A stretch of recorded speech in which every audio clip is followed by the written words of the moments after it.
Muito bem, senhoras e senhores, vamos continuar?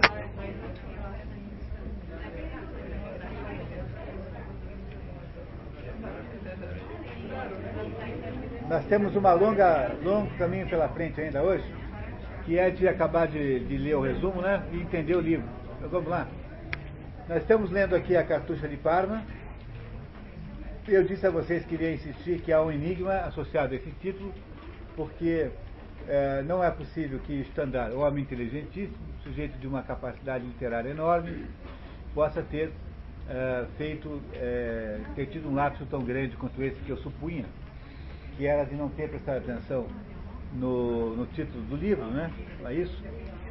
Não é? E me parece hoje que eu acho que eu entendo o que ele quis dizer com isso. Mas entender isso dependerá da gente fazer esse resto de luta aqui hoje. Eu queria então dizer que nós estamos lendo a história de Fabrício Del Dongo, um sujeito para quem a vida traz aí muitas vicissitudes, não é? Temos aí um homem que está sempre envolvido com algum problema, e ele, no entanto, vem sendo salvo mais ou menos aí pela sorte, não é? Ajudado pelas mulheres e salvo pela sorte. E aí o que aconteceu aí no final da primeira parte, não é? É quando o Fabrício, então, tem aí, apesar de já ser padre, de já ser monsenhor, ou seja, ser um padre preparado para ser bispo, ele acaba arrumando também mais um caso rumoroso com a tal da Fausta. Isso, de acordo com o Stendhal, teria acontecido com ele o tempo todo. Esses casos rumorosos com mulheres casadas, mulheres impossíveis, de acordo com o Stendhal, teria acontecido com ele o tempo todo. Que você precisa sempre tirar um pouquinho, dar um certo desconto nessas teorias, nesses relatos stendhalianos, porque o Stendhal tinha aí uma certa mitomania. Não é? Hoje parece claro isso. Ele exagerava um pouquinho determinadas conquistas amorosas, sobretudo as amorosas. E o Fabrício Del Dongo, de quem vocês têm boa ou má impressão? Qual é a impressão que vocês têm sobre o Fabrício até agora? Imaturo. Apesar de atrapalhado, ele continua sendo simpático, né? Não parece ser uma pessoa má, né? Má não é. Porque não é mal, né? Não é? No entanto, faz um atrapalhado, mas continua sendo desastrado. Desastrado. Desastrado no sentido técnico da palavra. Os astros não o ajudam muito. Não é? Não, porque desastrado significa isso, né? A pessoa desastrada é aquela pessoa com um mapa astral ruim. Romântico? De certo modo é o romântico. O outro Maria Carpo foi o nosso maior intelectual de todos os tempos aqui no Brasil. O maior intelectual que já teve aqui foi o outro Maria Carpo. Isso acho que é mais ou menos consensual. O outro Maria Carpo dizia que não há nada mais romântico do que essa história do Stendhal. É a história a história romântica por excelência, digamos assim. Dentro do romantismo francês, é claro que não é o romantismo goetheano, que é outra coisa.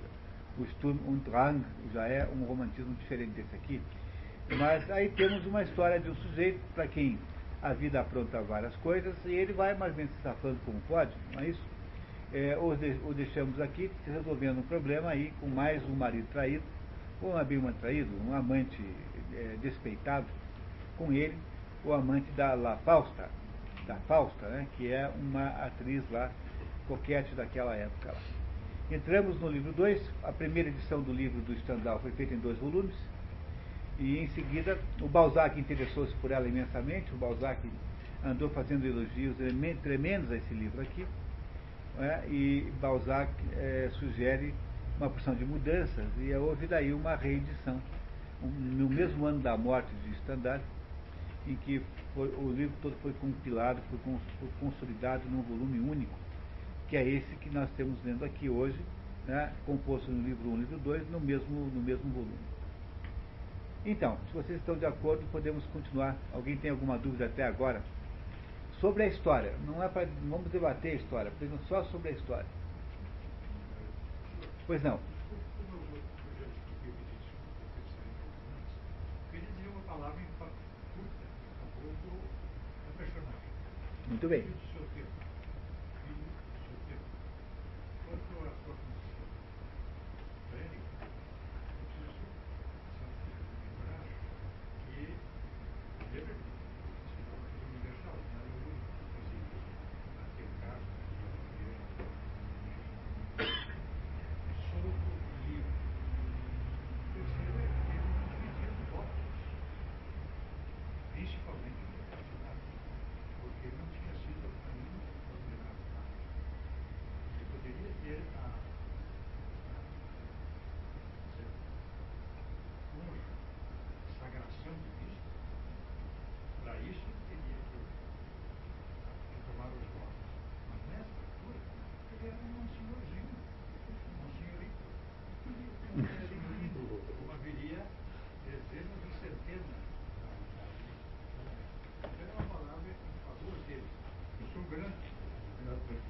do Fabrício Del Longo. Do Stendhal, é claro, mas da personagem particularmente.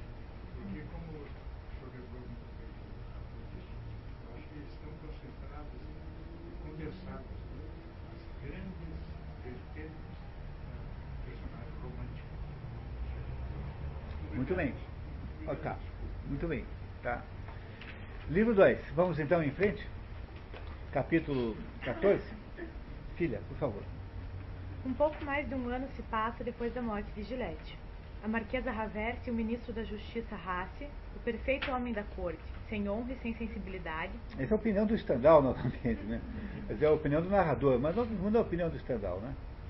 Inimigos jurados do conde Mosca e da duquesa Sanseverina, conspiram para condenar Fabrício.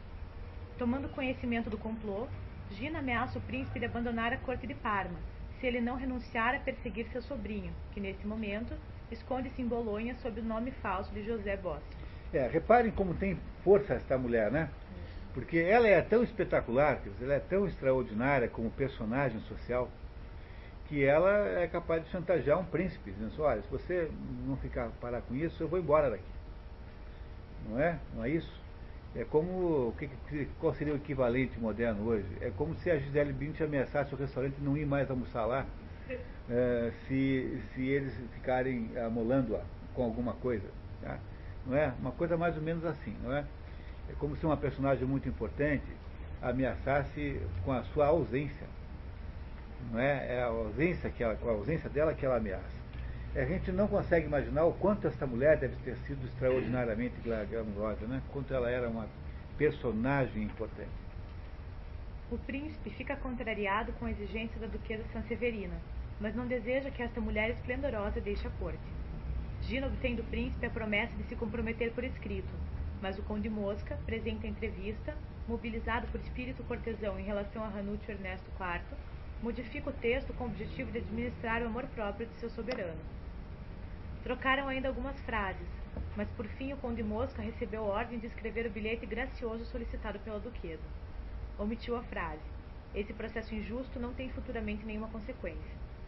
Basta, pensou o conde, que o príncipe se comprometa a não assinar a sentença que lhe for apresentada. Ela exige do príncipe uma declaração, digamos, de salvaguardas para o Fabrício, e o outro, né, o Mosca, que afinal de contas é primeiro-ministro, não querendo submeter o príncipe a um constrangimento de ter um texto que lhe é imposto, né, faz o quê? Adocica diplomaticamente o texto que o príncipe escreve e na prática o príncipe não se compromete com nada. Não é isso? É isso que aconteceu aí. Confiante na promessa do príncipe, Fabrício volta a Parma. Infelizmente para ele, Ranuccio Ernesto está envergonhado daquela assinatura forçada que a duquesa Sanseverina lhe havia arrancado e decide se vingar.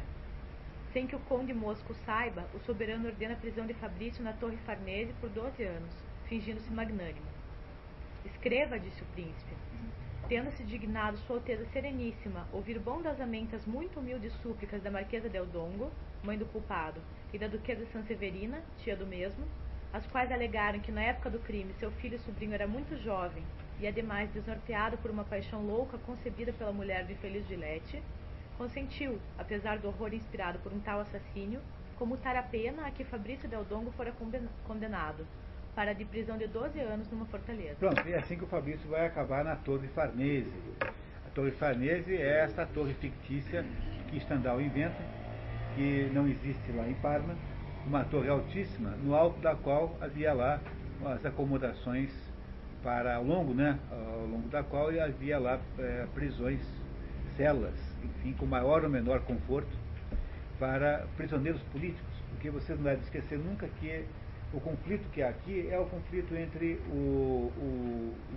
a nobreza, a monarquia de Parma, não é, que é uma espécie de monarquia, né? Não é monarquia tecnicamente, mas é o governo do soberano aristocrático. E as pressões que são de natureza republicana, querendo transformar a Parma numa república, como se havia feito na França. Não é isso? Não era essa a ideia da Revolução Francesa? Então essa Torre Farnese, que é uma torre para o emprisionamento político, basicamente, é lá que o Fabrício vai parar, preso nesta torre por 12 anos. Não é isso? Continuamos, por favor. Fabrício é raptado em Bolonha e enviado à cidadela em Parma. O governador da fortaleza é o general Fábio Conte, com quem Fabrício havia cruzado com sua filha Clélia 7 anos antes, quando ele se dirigia a Milão em companhia de sua mãe e sua tia. A jovem Clélia havia crescido e se tornado sublime. Você lembra desse episódio? Sim. Lembra que eles são parados e aparece ali o general e a filha sendo presos? E quem resolve a situação é a condessa, que faz ali, naquela época era a condessa, não era a duquesa ainda, né? Que faz ali aquela gestão ali política. A movimentação que marca a chegada do prisioneiro famoso chama a atenção de Clélia, surpreendida de encontrar Fabrício Del Dongo trazido preso àquela cidadela, destinado aos encarceramentos políticos.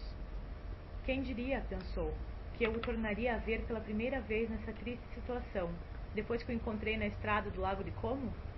Ele estendeu-me a mão para subir na carruagem da mãe dele. Ele já estava com a duquesa.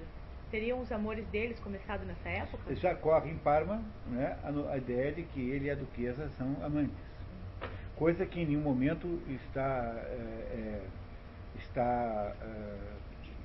dita aqui com clareza. Não há aqui uma relação platônica, uma relação, digamos, não carnal, né, de um certo amor, mas nunca se transformou em relação verdadeira, concreta, né?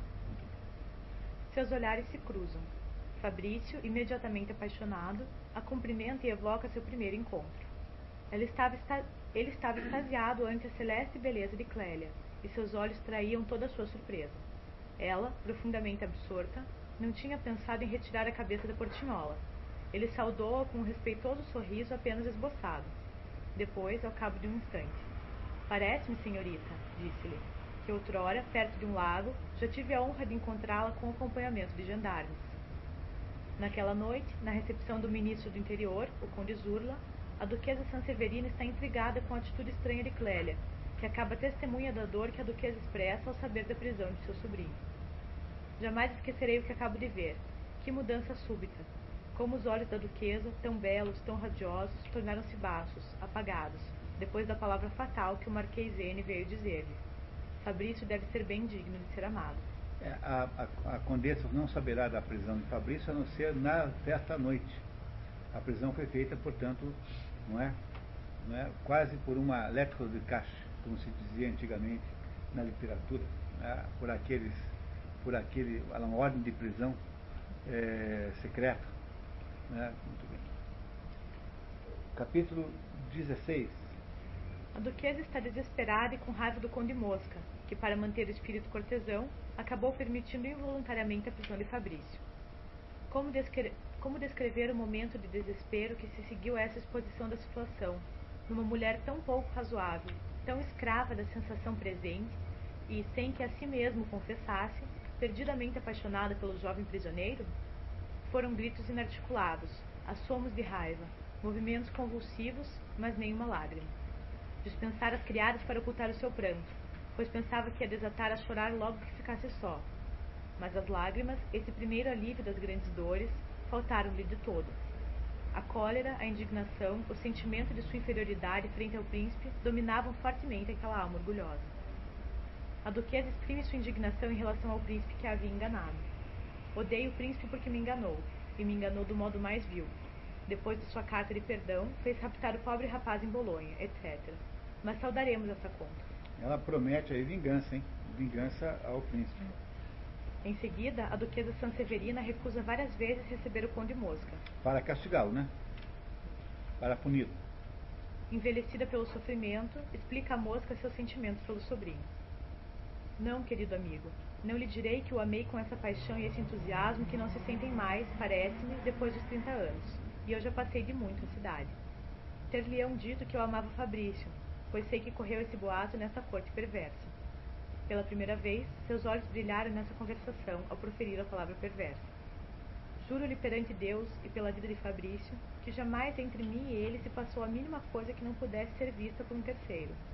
Não lhe direi tampouco que o amo exatamente como o faria uma irmã. Amo-o por instinto, se assim posso dizer. Amo nele sua coragem tão simples e tão perfeita, que pode dizer-se ele próprio ignora.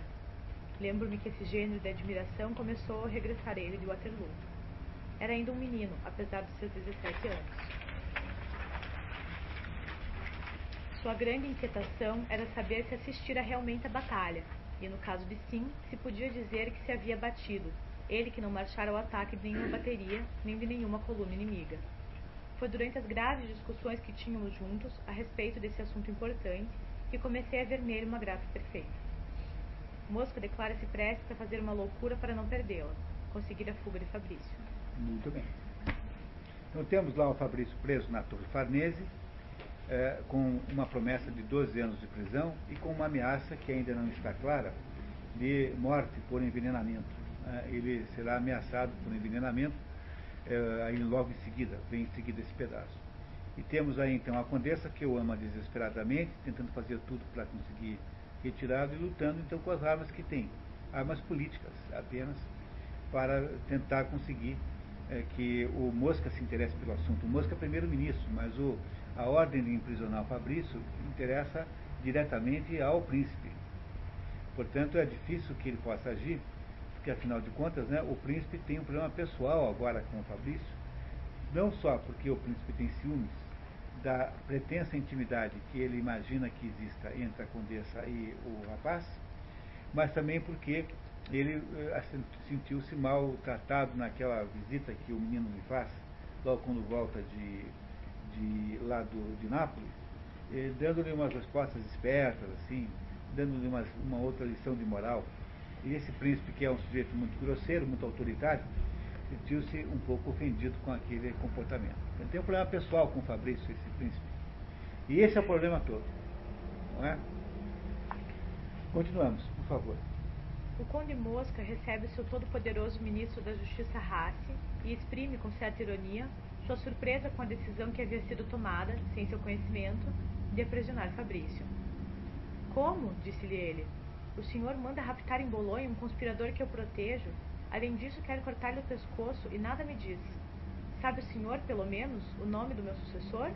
É o general Conte ou o senhor mesmo? Mosca tenta buscar o apoio de Rassi, prometendo-o enobrecer. Esse Rassi tem um problema seríssimo, que o resumo aqui omitiu. O nome Rassi está associado a uma certa classe baixa, assim. Os italianos ali naquela região, quando queriam se referir a alguém de modo desairoso, diziam que era um Rassi qualquer, não é?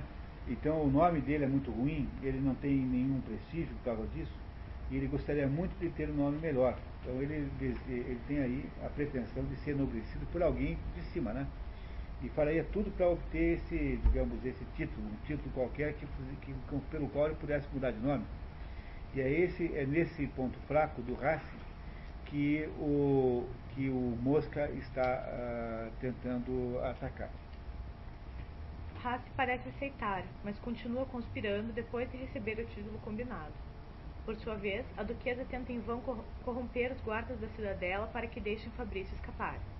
Os rumores mais extravagantes correm na cidade de Parma. A duquesa teria um novo amante e o conde iria deixar o cargo. Fabrício também correria o risco de ser logo executado. Fabrício está aprisionado na torre de 60 metros de altura. Uma alegria incompreensível toma conta dele. Admira a vista sublime dos Alpes e descobre mais abaixo o viveiro de pássaros de Clélia. Sua paciência é recompensada, porque pode entrevê-la todas as vezes que ela vem cuidar dos passarinhos. Um quebra-luz foi instalado na sua janela, mas Fabrício o perfura para continuar a admirar Clélia. Ele tenta se comunicar com ela por um alfabeto improvisado, mas a moça se nega a respondê-lo. O governador da fortaleza tem pressa de casar sua filha, que já tem 20 anos, com o Marquês Crescendi, um dos melhores partidos da corte de Parma, um milionário que dispensou o dote que o pai não poderia fornecer. Se ela se recusar, Conte está pronto a interná-lo num convento. Clélia não tem nenhuma ilusão sobre Fabrício, que ela sabe ter sido inconstante em Nápoles e que ela toma por um libertino. O caráter de Clélia era profundamente razoável. Em toda a sua vida não tivera de recriminar-se por nenhuma atitude refletida, e seu procedimento na presente ocorrência era o cúmulo do contrassenso. Por aí pode-se julgar dos seus sofrimentos. Eram eles tanto mais cruéis por não se fazer ela nenhuma ilusão. Dedicava-se a um homem que era perdidamente amado pela mais bela mulher da corte, uma mulher que por tantos títulos era superior a ela, Clélia. E mesmo que ele fosse livre, não era um homem capaz de uma ligação séria, ao passo que ela, como o sentia muito bem, não teria mais do que um amor na vida. Sob o ponto de vista da Clélia, portanto, não parece ser um bom negócio aproximar-se do Fabrício. Que o Fabrício, além de estar devotado a uma carreira eclesiástica, o Fabrício é um conquistador, tem uma história em Nápoles, teve uma história muito tumultuada de amores e de todos os tipos, não é isso? E ele, então, ela não quer se aproximar dele, embora ela tenha por ele alguma simpatia, já está claro isso. Ela sabe também que ele está destinado a uma carreira eclesiástica, mas a ameaça do convento, que lhe faz seu pai, desperta nela a consciência de seus sentimentos por Fabrício. Como? Não tornarei a vê-lo? A si mesma dissera, a chorar. Em vão sua razão acrescentara. Não o verei mais, esse ser que de qualquer maneira fará minha infelicidade. Não o verei mais, esse amante da duquesa. Não verei mais esse homem leviano que teve 10 amantes conhecidas em Nápoles e traiu-as a todas. Não verei mais esse jovem ambicioso, que, se sobreviver à sentença que pesa sobre ele, vai tomar as ordens sacras. Seria para mim um crime não olhá-lo ainda quando ele estiver fora desta cidadela, e sua inconstância natural me poupará essa tentação. Porque, afinal, que sou eu para ele? Para continuar perto de Fabrício, ela aceita obedecer a seu pai, contrariada e forçada, já que ela fica sabendo que se pretende envenená-lo.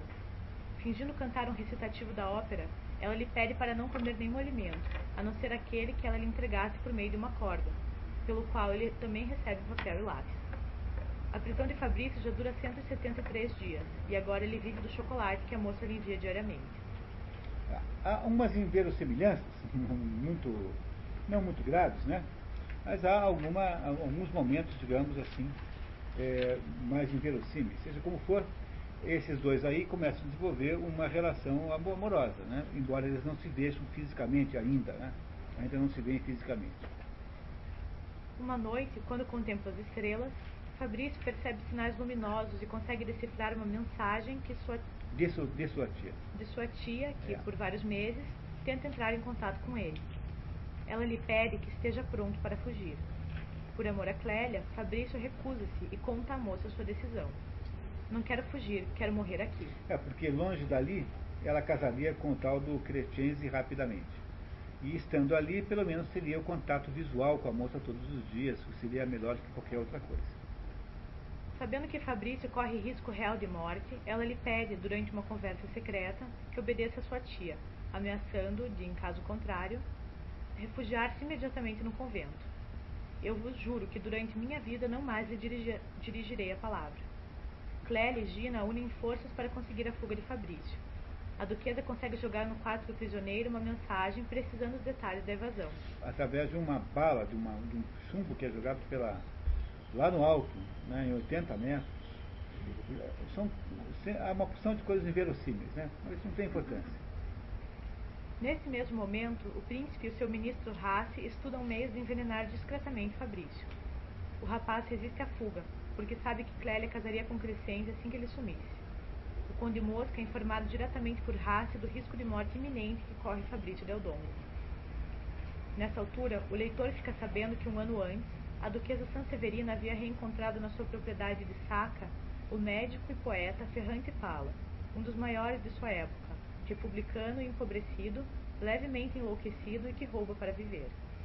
Pala, no entanto, tem um código de honra rígido. Devolve uma parte da esmola que lhe dá a duquesa, alegando: sem dúvida, minha norma é tal que jamais devo possuir mais de 100 francos. Ora, neste momento, a mãe de meus filhos tem 80 francos e eu tenho 25. Excedi-me em 5 francos, e se me enforcasse nesse momento eu teria remorsos. Aceitei esse sequim porque me vem da senhora e porque a amo. Ferrante odeia o príncipe e garante a Gina que é capaz de tudo para salvar o sobrinho dela. A duquesa Sanseverina toma a decisão de envenenar o príncipe com a ajuda de Ferrante Pala, que aguardaria a ordem para executar a ação. A duquesa dá-lhe diamantes em pagamento.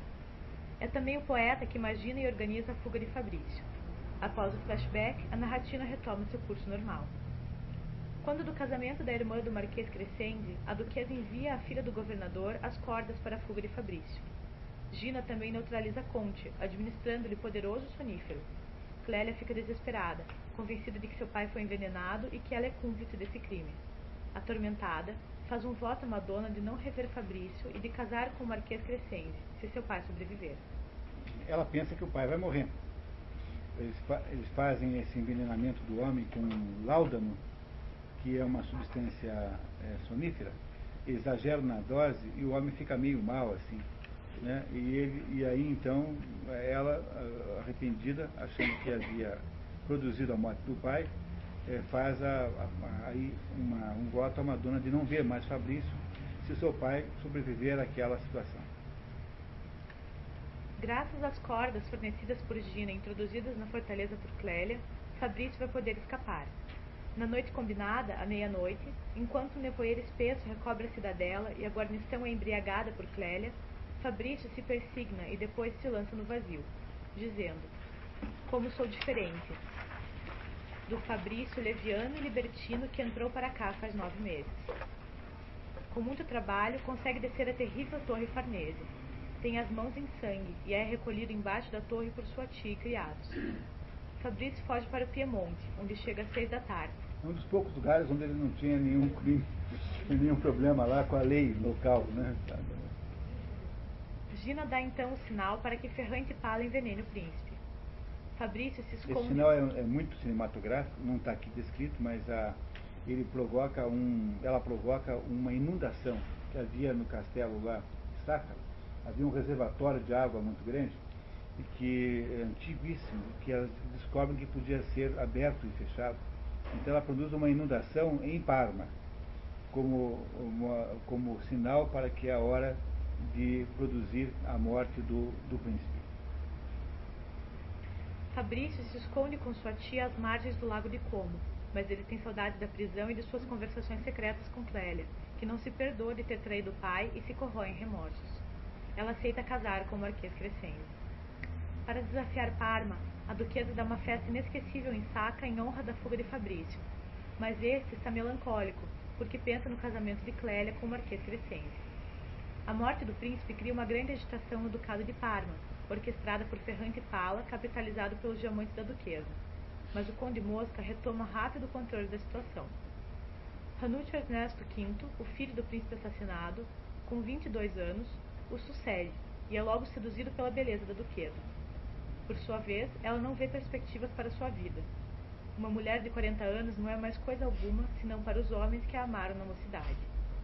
Ranulfo Ernesto V volta para Parma e lhe apresenta suas homenagens, nomeando a Duquesa de San Giovanni. Bom, tem um outro que está sob a influência e sob o hipnotismo da beleza agora a Duquesa de San Giovanni, recebeu mais um título. Não é isso? Esse é um jovem solteiro, não é, que gostaria também de receber que negócio melhor não seria se ele pudesse tê-la como amante, por exemplo, né, ser o único amante a mulher mais bonita da corte. Era isso que ele gostaria que acontecesse, né? Esse Ranulfo Ernesto V, né, que é o sucessor do pai, que de fato é morto, não é? É morto pelo Pala, que é um revolucionário. Esse é um republicano revolucionário que tenta dar um golpe de Estado assim que morre, aproveita para dar um golpe de Estado assim que morre o pai dele, né, o pai do outro, né, o rei que governava ali, o príncipe que governava, mas que o Mosca conseguiu contornar. O conde Mosca tenta igualmente um meio de inocentar definitivamente Fabrício, que, embora livre, está sempre sob o perigo de uma prisão se volta a Parma. É necessário que o sobrinho da duquesa Sanseverina seja julgado novamente e declarado inocente para ser totalmente reabilitado. Mosca aconselha a duquesa de usar sua influência junto ao novo príncipe. Gina aceita tornar-se confidente da princesa-mãe, Clara Paulina. Para voltar a Parma, Fabrício se disfarça de negociante de castanhas e, para estar mais próximo de Clélia, esconde-se em frente à cidadela. Que é uma coisa de alto risco, né? Mas ele está apaixonado lá pela moça. Muito rapidamente, a duquesa torna-se a alma da corte, organizando recepções esplêndidas frequentadas por todo o ducado. Nessas festas são improvisados teatrinhos e o príncipe em pessoa faz o papel de pretendente à duquesa.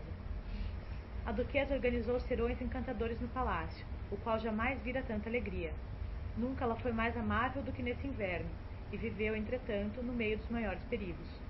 Mas também, durante essa estação crítica, não lhe aconteceu 2 vezes pensar com certa tristeza na estranha transformação de Fabrício. E que transformação é essa? Fabrício, de um sujeito mundano, estava se tornando agora uma pessoa dominada por um sentimento de amor pela Clélia, né? Pela Clélia. Enquanto isso, Haas e sua polícia investigam o assassinato do príncipe. Quando eles colocam sobre a mesa do soberano um dossiê completo da investigação, o jovem governante pede conselho à duquesa sobre o que fazer. La Sanseverina convence o príncipe a queimar todos os documentos comprometedores e pede novo julgamento para Fabrício, tendo o conde Mosca encontrado as verdadeiras testemunhas do duelo. Esses testemunhos inocentam o rapaz. Confiante, Fabrício apresenta-se na cidadela como prisioneiro. O governador Fábio Conte saboreia a reviravolta da situação. Está decidido a se vingar. Mas, disse consigo mesmo, é o céu quem o manda para reparar minha honra e salvar-me do ridículo que mancharia minha carreira militar. Trata-se de não perder a oportunidade. Vão sem dúvida absolvê-lo, e tenho poucos dias para vingar-me. Esse Fábio, general Fábio, encontra-se muito humilhado pelo fato de Fabrício ter saído da prisão mais segura da Europa, digamos assim, talvez fosse o caso, ter fugido escalando pela parede, né? Não é isso? Nas barbas dele, e agora quer matá-lo, de fato, para se vingar do rapaz, enquanto ainda não o absolvem. Portanto, o risco à vida de Fabrício renasce automaticamente por esse ato, digamos, precipitado de voltar lá e entregar-se para a justiça, esperando então, né, estar salvaguardado pela perspectiva de um novo julgamento. Não é isso? Clélia está perturbada com o retorno de Fabrício à prisão. A chegada do nosso herói deixou Clélia desesperada. A pobre rapariga, devota e sincera consigo mesma, não podia esquivar seu sentimento de que para ela jamais haveria felicidade longe de Fabrício. Mas fizera uma promessa a Madonna, por ocasião do semi-envenenamento do pai, de fazer a este o sacrifício de desposar o Marquês Crescente. Fizera a promessa de nunca mais ver Fabrício. E já torturavam os mais horríveis remorsos, pela confissão a que fora arrastada na carta que escrevera a Fabrício na véspera da fuga dele. Como descrever o que se passou nesse triste coração, quando ocupada melancolicamente a ver os pássaros esvoaçarem, e erguendo os olhos por hábito e com ternura para a janela da qual outrora Fabrício a olhava, ela o viu novamente, saudando-a com terno respeito. Fiel ao seu voto de não mais o ver, ela se esconde, mas fica sabendo que novas ameaças de envenenamento pesam sobre Fabrício e que ele corre o risco iminente de não sair vivo da prisão. Temendo pela vida de Fabrício, ela escala os degraus da torre, empurra os carcereiros e se precipita no quarto, justamente a tempo de impedir o rapaz de tocar na refeição fatal que estava sobre a mesa. A duquesa Sanseverina, também informada de que a vida de Fabrício estava ameaçada, capaz de tudo para salvar seu sobrinho, jura ao príncipe que sacrificará a ele sua honra de mulher, se Fabrício sair são e salvo da cidadela. É a senhora que é aqui neste momento o soberano absoluto. Dá-me esperanças pelo interesse que é tudo para mim. Mas dentro de uma hora, quando essa ideia de veneno, esse pesadelo, tiver desaparecido, minha presença se lhe tornará importuna. A senhora retirar-me-á o favor. Pois bem, preciso de um juramento. Jure, senhora, que se Fabrício lhe for restituído são e salvo, eu obterei da senhora daqui a 3 meses tudo o que o meu amor pode desejar de mais feliz. Assegurará assim a felicidade de toda a minha vida, pondo à minha disposição uma hora da sua, e será inteiramente minha. O príncipe achou boa a ideia, né? Achou boa a ideia de fazer aquela troca que no fundo ele propôs, né? Foi ele quem propôs a troca, não foi ela. Ela concordou. Com toda a pressa, o general Fontana, ajudante de campo do príncipe, é despachado à prisão e libera Fabrício. A duquesa, ao pé da cidadela, vê seu sobrinho sair são e salvo. Uma investigação mostra que a refeição do prisioneiro estava realmente envenenada. O governador é imediatamente destituído e exilado até o casamento de sua filha. A duquesa tenta evitar o cumprimento do trato, cuja data fatal se aproxima. Se o senhor tiver a barbárie de querer submeter-me a essa humilhação, que jamais lhe perdoarei, no dia seguinte retiro-me de seus estados. Muito bem. Vamos ver se funciona, né? Fabrício é novamente julgado, desta vez inocentado. Ele é nomeado coadjutor de Landriane, o arcebispo de Parma, mas estas honras o deixam indiferente, porque ele deseja simplesmente rever Clélia. Não se sensibilizara nem pela sua absolvição, nem por assumir tão elevadas funções, as primeiras que desempenhava em sua vida, nem por sua bela situação na sociedade, nem finalmente pela corte assídua que lhe faziam todos os eclesiásticos e todos os devotos da diocese. O encantador apartamento que tinha no Palácio de Sanseverina já não era mais suficiente. Com grande satisfação, a duquesa viu-se obrigada a ceder-lhe todo o segundo andar do seu palácio e 2 belos salões no primeiro, os quais estavam sempre cheios de personagens à espera de fazer sua corte ao jovem coadjutor. A cláusula de futura sucessão produzira um efeito surpreendente no país. Transformavam agora em virtude todas aquelas qualidades firmes do caráter de Fabrício, que outrora tanto escandalizam os cortesãos pobres e papalvos. Aqui provavelmente tanto escandalizaram, né? É preciso verificar se aqui não há um pequeno erro de transcrição. Por favor. Fabrício está inconsolável e aluga um apartamento na frente do Palácio Contarini, onde Clélia se encontra. A moça está infeliz de não poder rever Fabrício, mas continua fiel ao voto que fez a Nossa Senhora. Fabrício, disfarçado, consegue, no entanto, se aproximar dela na escuridão, porque a falta de luz garantir a manutenção da promessa de ela não o ver mais. Então, quer dizer, aí ela conclui, né, isso parece o Bill Clinton discutindo aquele negócio de sexo oral é sexo. Ou não é, né? Aquela conversa da Mônica Lewinsky. Então aqui ela julga o seguinte, que se ela ouvir na escuridão, não está vendo, né? Se se encontrar com ele na escuridão, portanto aí não vale a tal da promessa, porque a promessa é que ela não o veria mais, não é? E que o não veria restringe-se, portanto, ao contato visual, né? Essa é aqui a ideia. Lindovar não parece lá muito... O que você acha, assim? Não, muito bem. Continuamos. Ela lhe diz que desposar o Marquês Crescenzi é o único modo de salvar o seu pai do exílio. Fabrício decide retirar-se para um pequeno apartamento, o que lhe traz em Parma uma grande reputação de santidade. Continua recluso durante longos meses e só deixa seus aposentos para assistir o aniversário da princesa. Não consegue conter suas lágrimas quando cruza com Clélia. Pretenderei acaso poder esquecê-la completamente, logo desde os primeiros momentos? Seria isso possível? Chegou a esta ideia. Posso ser mais infeliz do que o estou sendo faz 2 meses? E se nada pode aumentar minha angústia, por que resistir ao pranto de vê-la? Ela esqueceu seus juramentos, é leviana. São, no acaso, todas as mulheres? Mas quem lhe poderá negar a beleza celeste? Tenho um olhar que me extasia, ao passo que sou obrigado a esforçar-me para olhar as mulheres que passam por ser as mais belas. Pois bem, por que não me deixa encantar? Será ao menos um momento de trégua. A moça é perturbada com a constatação de como a tristeza mudou a fisionomia do rapaz, mas, ao mesmo tempo, ela dá-se conta de que Fabrício não a esqueceu, o que a enche de alegria. Fabrício voltou a cabeça. Ela não o reconheceu, de tão mudado que estava. Em princípio, disse consigo: aqui está um que se lhe assemelha, será o irmão mais velho. Mas eu julgava-o apenas com poucos anos mais do que ele, ao passo que esse é um homem de 40 anos. E ele tem 20 e poucos. Repentinamente, reconheceu-o por um movimento da boca. Como sofreu o infeliz, pensou, e baixou a cabeça acabrunhada pela dor, e não para ser fiel à sua promessa. Gina comunica ao príncipe que se ele deseja que ela se entregue a ele, apesar dela estar apenas engajada em salvar a vida de Fabrício, ela deixará definitivamente o ducado de Parma. Se Vossa Alteza digna-se consentir em não apressar o efeito de uma promessa fatal e, a meus olhos, horrível, por fazer-me incorrer no meu próprio desprezo, eu passarei a vida em sua corte. Instantes serão consagrados a contribuir para a sua felicidade como homem e para a sua glória como soberano. Se exige que eu obedeça a minha promessa, terá maculado o resto de minha vida, e no mesmo instante ver-me-á afastar-me de seus estados para nunca mais voltar. O dia em que eu perder a honra será também o último em que o verei. O príncipe lhe oferece casamento que ela recusa. Ele não consegue resistir à beleza da duquesa. Seu sacrifício cumprido, Sanseverina deixa o principado. Ela se casa com o conde Mosca em Perugia e o casal parte para Nápoles. Rácio é nomeado primeiro-ministro e Fábio Conte, reabilitado, ministro da guerra. Clélia é torturada pelos remorsos e continua fechada em seu palácio.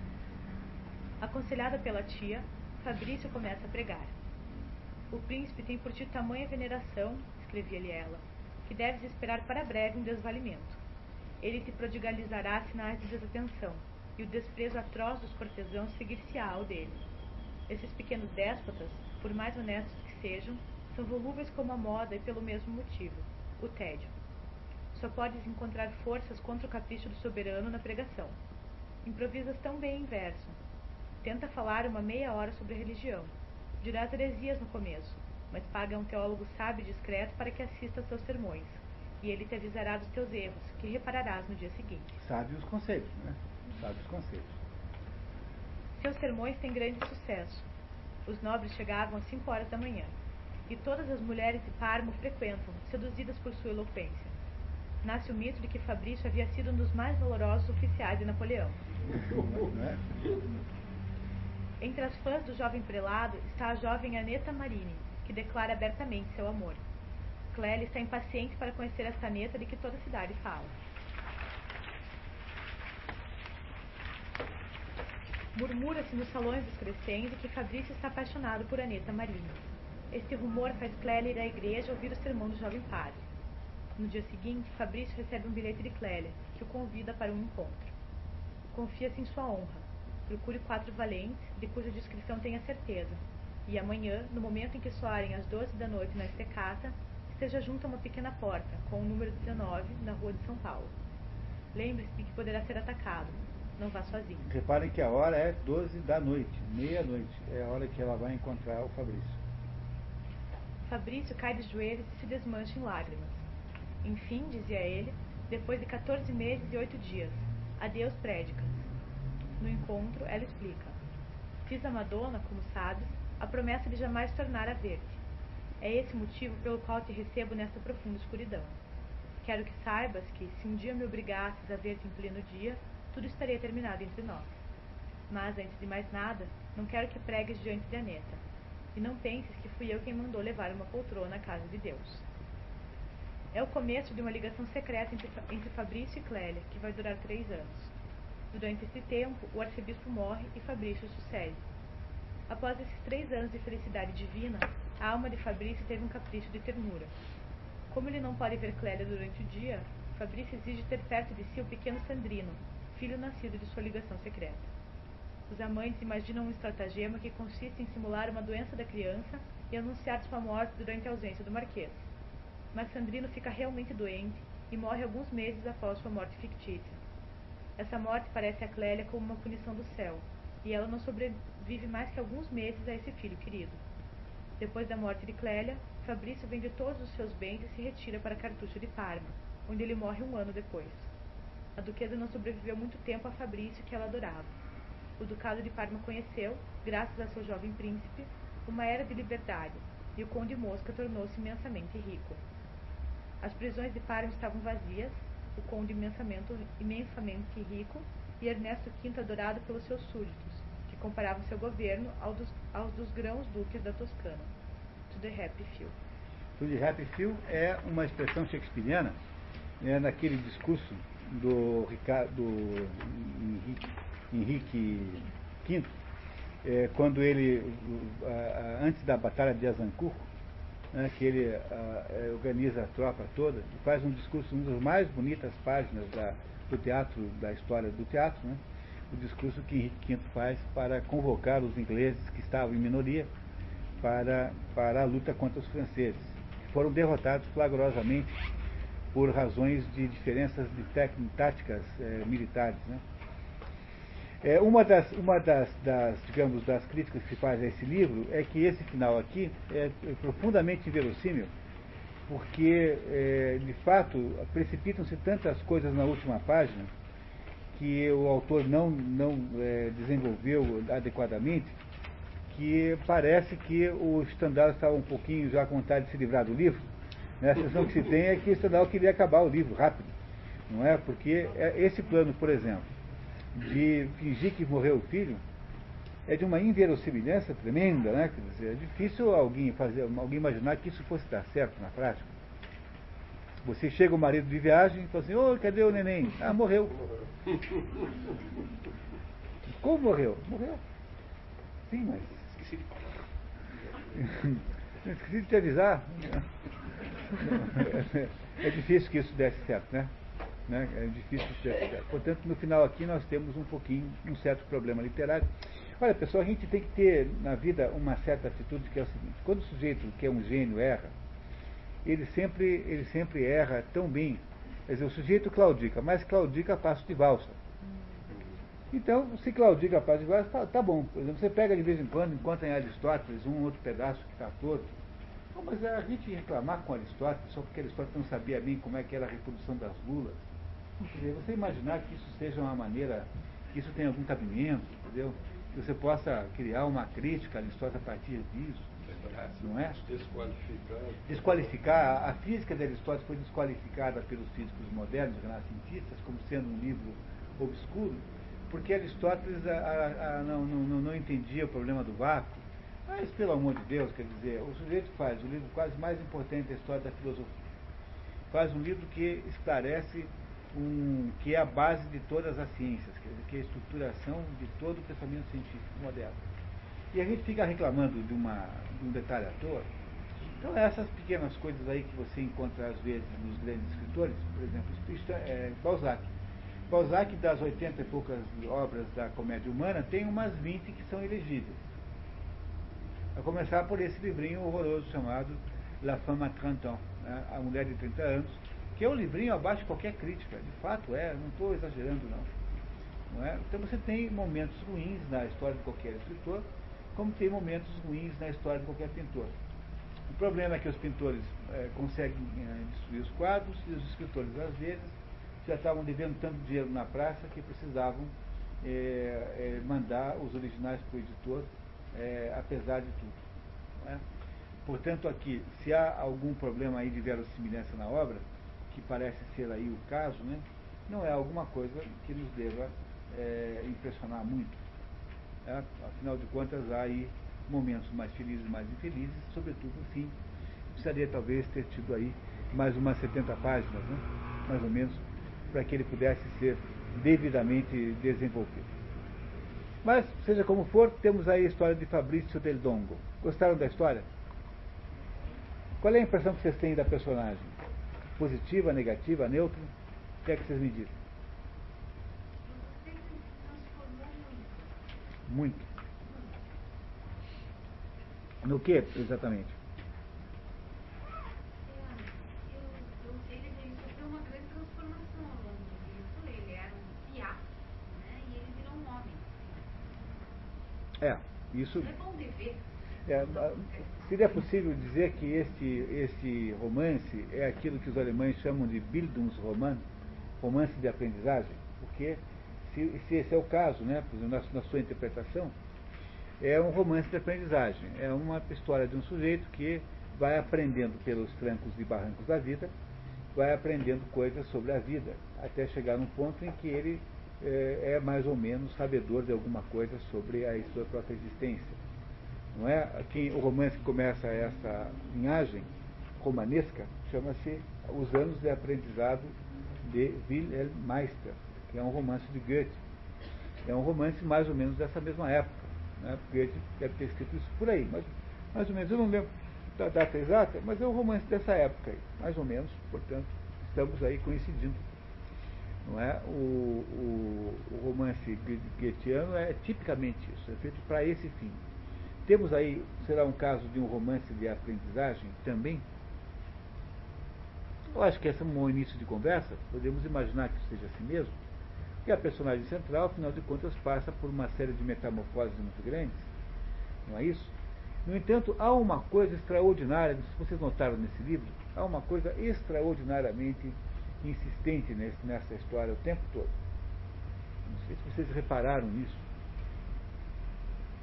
Qual é o principal... Entre homens e mulheres, muitas ligações entre homens e mulheres. Isso parece ter mesmo. Mas não me parece ser muito incomum nos romances. Me parece que aí, até pegando o início que você deu à conversa, de que se trata de um romance de aprendizagem, há alguma coisa que permeia a obra inteira, que me impressionou muito, e que talvez seja um modo da gente até mesmo explicar o título. O que é que vocês repararam de interessante nesse romance, que não, à primeira vista a gente não nota, depois começa a reparar um pouquinho mais, com um pouco mais de calma, e aí entende com clareza isso. Eu fiz até uma lista aqui, hoje, antes de vir para cá, porque, se você pensar bem, há uma quantidade incrivelmente grande de situações falsas nessa história. Reparem, por exemplo, o pai do Fabrício não é o pai do Fabrício. Embora nós não saibamos com certeza isso, porque, como eu disse a vocês, o autor não nos diz com clareza que o Fabrício é filho daquele tenente francês, mas ele deixa mais ou menos subentendido isso. Quer dizer, aí uma boa chance, é aceitável, sob o ponto de vista de pressuposição, que a gente imagine que o pai do Fabrício não seja o Marquês del Dongo, mas seja o tenente. A primeira coisa que a falsa, portanto, é o próprio nascimento do Fabrício. Parece a vocês um fato importantíssimo esse? Veja, esse fato nunca mais é referido na obra. Não é? Nem mesmo quando o Fabrício encontra lá o tal do general na Batalha de Waterloo, essa questão é trazida à tona. É como se esse assunto fosse esquecido pelo narrador. Não há mais nenhum momento consideração desse fato. É como se esse fato não tivesse mais nenhuma importância. A segunda falsidade. Né, o latim que o padre, como é mesmo? Blanes, né? O latim que o padre ensina a ele é falso também, porque o padre não sabe latim. Portanto, a formação que ele faz lá no Lago, quando ele vem de Milão, do colégio jesuíta, também é falso. Não é? O Stendhal diz ao tempo todo que a formação que ele teve lá no colégio jesuíta também é falsa, de alguma maneira, porque é uma formação para a hipocrisia, não uma formação para a verdade. O Zardo que está lá vestindo aquela roupa na batalha, também é um Zardo falso. Ele não é o Zardo, ele é apenas um sujeito que pegou um uniforme lá de alguém que tinha morrido na prisão. Repararam que também a sua situação, o seu status de soldado também é falso? Mas antes dele chegar em Waterloo, ele viaja com um passaporte falso, o tal do vendedor de parâmetros, Vani, que é Vazi, né? Que é alguém que lhe empresta o nome que ele não usa. Não é? O sotaque que ele usa lá no campo de batalha também é falso. Ele finge que não tem sotaque italiano, tenta imitar um sotaque que não é o italiano, não é? E acaba descobrindo de alguma maneira que aquele cavalheirismo que ele julgava ser a base da guerra também era falso, porque não tiveram nenhum constrangimento em sequestrar o seu cavalo. Sequestrar não, né? De pilhar o cavalo dele, levá-lo embora, sem nenhuma espécie de constrangimento. Portanto, no final das contas, a experiência militar de Fabrício é uma experiência de ter vivido uma espécie de falsidade. Aquilo com quem ele sonhava, aquilo que ele achava que era um momento máximo na vida, digamos, da honra de uma pessoa, era, na verdade, apenas uma imitação de honra. Havia desertores, havia gente que vendia os equipamentos que eram do Estado, provavelmente, né? Havia gente que eu queria roubar, havia todas as desonestidades que não se encontraria num conjunto de pessoas honradas, como essas que o Henrique V gostaria que fossem chamadas de Phil, Happy Phil. Não é isso? Reparem que aos pouquinhos nós vamos começar a entender mais ou menos o que está escrito aqui. Não é? Muito bem. O que mais que é falso? O Ascânio é irmão falso. Né? O irmão dele é um irmão falso, porque um irmão não denuncia o outro daquele jeito, a polícia, daquela maneira. O Ascânio faz uma denúncia falsa, porque afinal de contas a denúncia é falsa. Não é? A carreira eclesiástica do Fabrício é, de certo modo, falsa. Ele tem uma carreira eclesiástica, mas ele, não tendo feito os votos ainda, até por isso, né? Ele, no fundo, não quer ser padre. Ele só está padre porque, afinal, foi convencido pelo Conde Mosca de que, tirando aí, não havia opção outra que não fosse aquela, afinal de contas, a carreira militar estava impossibilitada. É o mesmo caso do Julien Sorel, do Vermelho Negro. O Julien Sorel, ele sabe a Bíblia de cor, mas ele não tem a menor ideia do que está escrito ali dentro. Por isso é que ele tem aquele sucesso todo, porque ele consegue chegar nas festas e nos jantares de convidados de pessoas pelas quais ele tem um rancor enorme, um desprezo imenso, porque afinal ele os acha todos falsos, todos de mentira. Na verdade ele convive com aqueles novos ricos. O próprio senhor lá de Renard, que é o prefeito lá de Verrières, que é aquela cidadezinha fictícia onde mora o Julien Sorel, é uma espécie de de nobreza nova, né? Quer dizer, um sujeito que está chegando novo, ele acha tudo isso desprezível. E ele tem uma vida eclesiástica simplesmente porque era a vida que lhe possibilitava estudar. Ele não tinha nenhuma vontade de ser padre de verdade. Tanto é que o maior sonho dele era ser Napoleão Bonaparte, ou pelo menos oficial de Napoleão. O momento culminante do Vermelho e Negro é quando o Julian Sorel, no mesmo dia, faz parte da guarda do rei que visita Verrières, e em seguida ele sai correndo e vai para a casa dele para botar a batina. E em seguida ele conhece um bispo, né, que tem a idade dele, um pouquinho mais, e que é uma pessoa importantíssima. O Julian Sorel não sabe qual carreira pegar, porque no fundo, para ele tanto faz para ele ser padre quanto ser militar. O que ele quer apenas é ter a capacidade de dizer que ele tem o poder e que ele conseguiu tudo aquilo por mérito e não os outros, e os outros não têm nenhum mérito. Essa é a ideia do Julian Sorel. Essa ideia está aqui dentro do Fabrício de modo muito atenuado. Aqui está muito atenuado porque, afinal, o Fabrício não tem o comportamento, digamos assim, como é que eu diria? Ele não tem o comportamento de agressividade que tem o Julian Sorel. O Julian Sorel é um ressentido. É uma personalidade dostoiévskiana. É um daqueles humilhados e ofendidos de Dostoiévski que deseja tirar tudo afora. O Fabrício não tem a menor vontade de levar nada fora, porque ele é um sujeito que nasceu em berço de ouro. Ele é um nobre, ele tem um título de nobreza de nascença. Ele é um marquesino. Não é? Ele é tão marquesino quanto o seu irmão. Ele é marquesino, portanto, ele é um nobre da sua essência, ele não tem ressentimentos contra a vida. Eles são diferentes, o Julian Sorel do Fabrício del Dongo. Essa diferença a gente vai entender um pouquinho mais para frente. Eu queria continuar aqui listando as coisas que me parecem que são sintomas de falsidade na obra. Não é? Ele, quando namora a Marieta, dá o nome falso para ela também. Não é isso? Quando ele rouba o cavalo, dá o nome do irmão, dizendo que ele é o Ascânio, não é? Mas aí no caso teria até um sentido, que é o sentido da vingança, não é? Mas quando ele, depois que ele mata o Gillette, ele viaja com o passaporte do Gillette, portanto a sua identidade é novamente escondida, não é? Mais uma vez a sua identidade é escondida. Quando ele atravessa a fronteira para os Estados Austríacos e é então encontrado por aquele cocheiro, né, que havia sido da Condessa, e aquele cocheiro então organiza o restante da viagem. Quando eles se encontram em Ferrara, se não me engano, ele recebe passaportes falsos para continuar aquela viagem, não é isso? Não sei se vocês lembram disso. E vai se esconder em Bolonha sob o nome falso de José Bossi. Fica escondido lá, não é? A promessa, o Ranútil, que é o primeiro Ranútil, o quarto, faz uma promessa falsa de ajudar a ajudar a sua absolvição. Ele, quando volta escondido para Parma, se fantasia de falso vendedor de castanhas. Vocês não acham uma coincidência, uma quantidade incrível de coincidências de falsidade nesse negócio?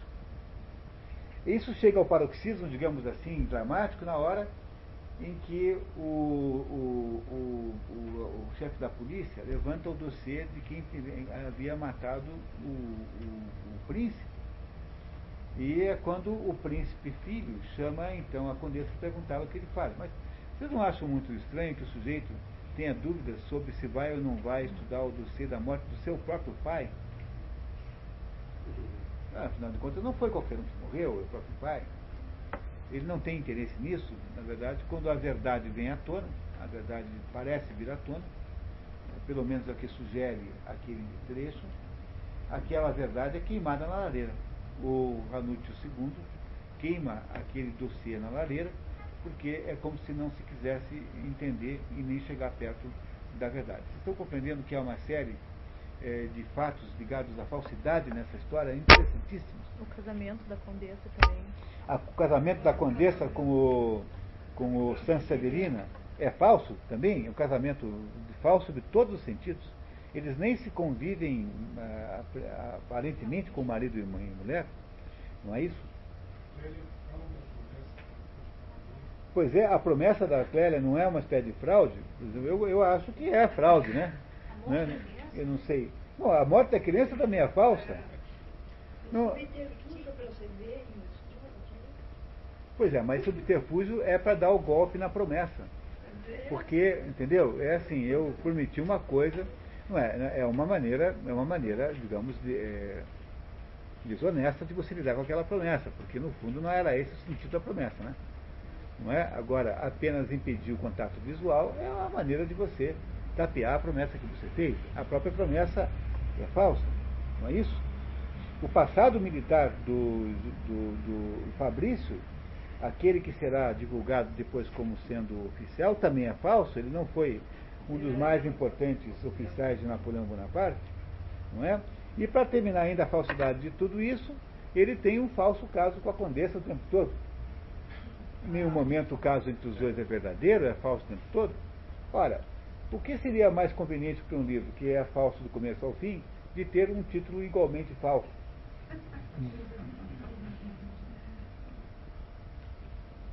Será que vocês não enxergam nisso a possibilidade de uma explicação? Porque como é que um sujeito como o Stendhal, que é um gênio literário, bota esse título num livro em que a Cartucha de Parma é uma referência geográfica de quinta importância e que aparece só na terceira linha antes do final do livro?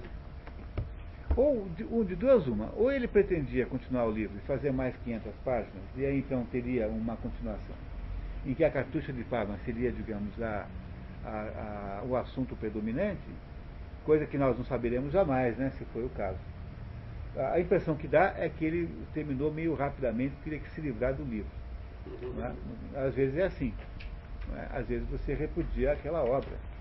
Não é? A obra, na medida que vai ficando no fim, vai ficando muito distante. Quando você termina de pintar um quadro, parece que você pintou aquele quadro há milênios. Aquele quadro desaparece na história. Ele torna-se velho automaticamente. Então, qual é a sua opinião? Queria muito ouvir.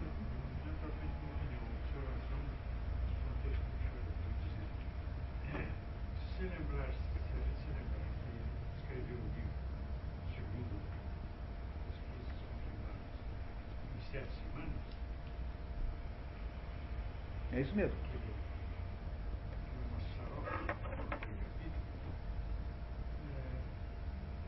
e o fato de ter terminado assim depressa, mais de que já não podia mais continuar, poderia, explica certamente o desataviado e os desencontros, inverossimilhanças das últimas páginas. Vocês malharam as contas, de certa forma, mas não explica o fato de ele ter terminado, publicado, nesses 7 semanas. 50 e poucos dias. É isso mesmo. Sobretudo não explica que, veja, eu acho que é isso mesmo.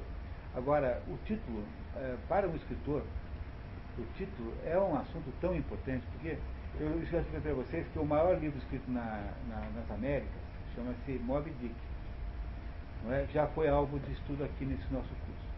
O Moby Dick chamava-se Moby Dick or the Whale. Moby Dick ou a baleia.